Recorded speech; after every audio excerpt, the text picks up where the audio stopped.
Νικό, πάλι PC build έχουμε. Πάλι PC build. Τι θα γίνει ρε ο Κουμαρίδης λείπει. Πάλι λείπει ο Κουμαρίδης. Ρε. Yo, Σάμ εδώ. Καλώς ήρθατε σε ακόμα ένα βίντεο στο κανάλι μας εδώ στο Index TV.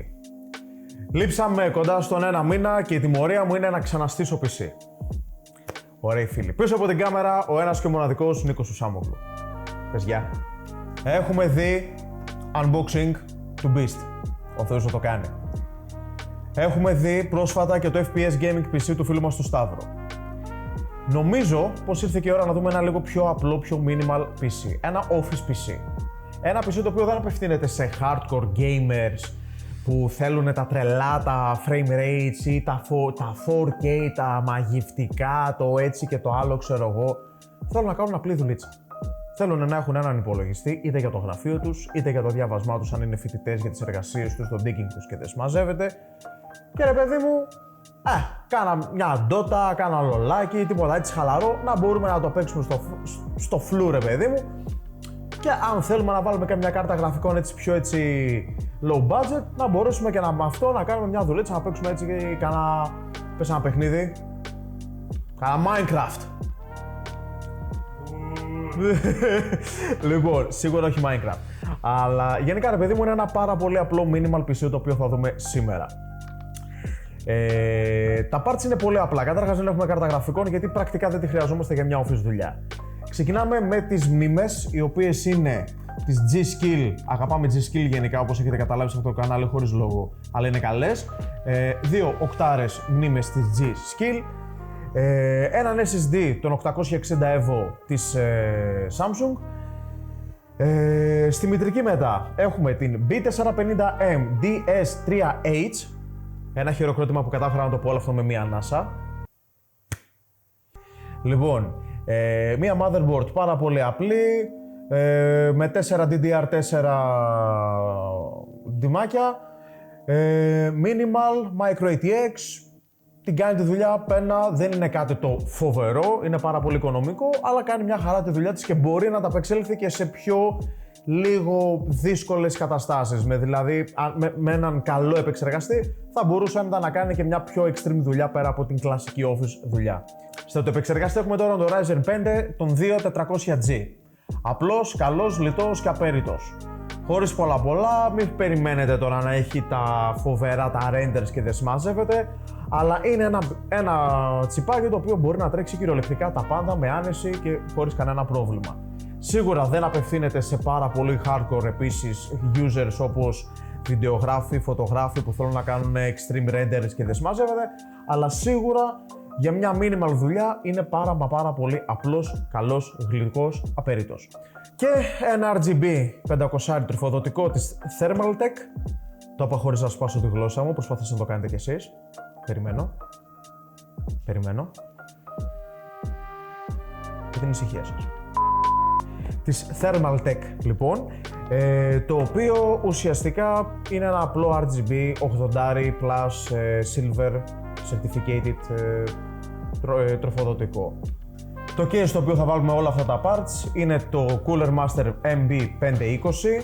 Πολύ απλό, minimal, micro ATX, με δυνατότητα να κουμπώσουν μέσα μέχρι και, αν δεν κάνω λάθος, 5 ή 6 ανεμιστήρες. Κάτι πάρα πολύ σημαντικό, θα σας το δείξω λίγο πιο μετά όταν θα ανοίξουμε το PC και θα το στήσουμε. Η Cooler Master, παρότι είναι ένα από τα πιο οικονομικά τους κομμάτια αυτό εδώ, έχει σκεφτεί το ότι κάποιος μπορεί να θέλει σε αυτό εδώ το PC να στήσει ένα λίγο πιο hardcore setup και έχει αφήσει επίτηδες τις 3 θύρες μπροστά κενές μέχρι κάτω, γιατί ξέρετε ότι η Cooler Master γενικά έχει ένα θεματάκι λίγο με το πώς να καλύπτει τα τροφοδοτικά κτλ. Και το έχει αφήσει επίτηδες για να μπορέσει να χωρέσει μέχρι και τριπλή ψύκτρα, υδρόψυξη. Θα το δούμε όμως αυτό μετά στην πορεία. Αυτά τα λίγα προς το παρόν σχετικά με το τι θα μπει μέσα. Το PC είναι απλό. Απευθύνεται σε users που η δουλειά τους είναι να δουλεύουν στο γραφείο, να δουλεύουν στη σχολή, άμα θέλεις να παίξεις κανένα λολάκι, κανένα μια ντότα, το είπαμε και στην αρχή, νομίζω είναι πολύ απλό σαν PC. Το συνολικό κόστος για όλο αυτό εδώ το setup είναι πολύ μικρό, είναι γύρω στα 450 με 500 ευρώ. Θεωρώ ότι για έναν επαγγελματία που θέλει να βάλει έναν υπολογιστή στο γραφείο του για να κάνει τη δουλειά του, είτε για έναν φοιτητή, ο οποίος θέλει να κάνει κανένα δύο εργασίες για τη σχολή του, να παίζει κανένα λολάκι, καμιά ντότα, τίποτα έτσι απαλό, ή αν θέλει μετά σε βάθος χρόνου να βάλει και μια GPU επάνω, η οποία να τον βοηθήσει να παίξει και κάποιο καλύτερο παιχνίδι, θεωρώ ότι είναι ένα αρκετά value for money setup. Λοιπόν, πάμε να στήσουμε το μηχάνημα και επιστρέφουμε σε λίγο με έτοιμο το PC. Λοιπόν, το setup τελείωσε. Μας πήρε γύρω στο μισάωράκι για να το στήσουμε, αλλά θέλω να σας πω κάτι. Ρε Microsoft, πλάκα μας κάνετε. Λοιπόν, δεν έχω ξαναδεί στη ζωή μου το συγκεκριμένο φαινόμενο. Υπάρχει μια λογική που λέει ότι όταν αγοράζεις ένα λειτουργικό επιπληρωμή και πληρώνεις δηλαδή γι' αυτό, το τονίζω, θα το κατεβάσεις και θα τρέχει φυσιολογικά. Αλλά όχι. Η Microsoft κατάφερε να κάνει και πάλι το θαύμα της. Κατεβάσαμε 3 φορές από την ίδια την ιστοσελίδα της Microsoft τα Windows 10, τα οποία κράσαραν. Για την ακρίβεια, το στικάκι το οποίο μπουτάραμε για να κάνουμε το installation στο PC είχε corrupted αρχεία.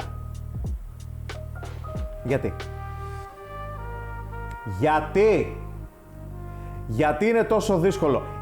Έχεις μία δουλειά ρε φίλε, μία δουλειά. Να βγάλεις ένα ISO που να τρέχει για να μπορεί να κάνει install το λειτουργικό σου. Μία. Γιατί να μου το βάλεις με corrupted αρχεία? Πες μου. Περιμένω, πες μου. Whatever. Απλά ήθελα να το αναφέρω. Δεν έχει σχέση με το βίντεο, αλλά ήθελα να το αναφέρω ότι μεγαλύτερο struggle βρήκαμε στο κομμάτι του installation των Windows, που φαινομενικά είναι κάτι το πάρα πολύ εύκολο και πάρα πολύ απλό, από ότι στο setup ολόκληρου του PC, ας πούμε, το οποίο είναι λίγο κάπως. Λοιπόν, τα ξαναπιάνουμε λίγο από την αρχή. Πολύ συνοπτικά έχουμε ένα PC build των 450 με 500 περίπου ευρώ, αγορασμένο νομίζω όλα τα parts από Ελλάδα, αν δεν κάνω λάθος. Για office δουλειά, για φοιτητές, για εργασιούλες, για τέτοια πραγματάκια.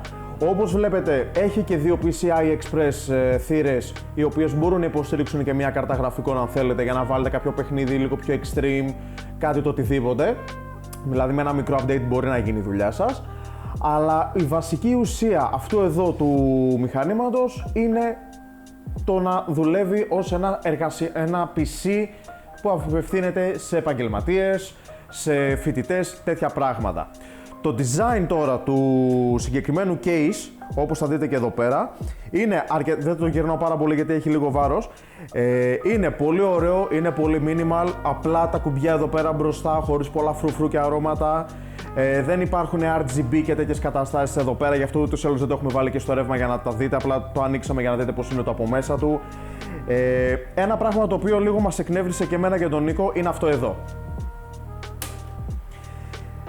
Θεωρητικά πρέπει να έχει και μια ψευτοασφάλεια το κομμάτι αυτό εδώ πέρα πάνω που είναι και καλά σαν φίλτρο για τη σκόνη κτλ.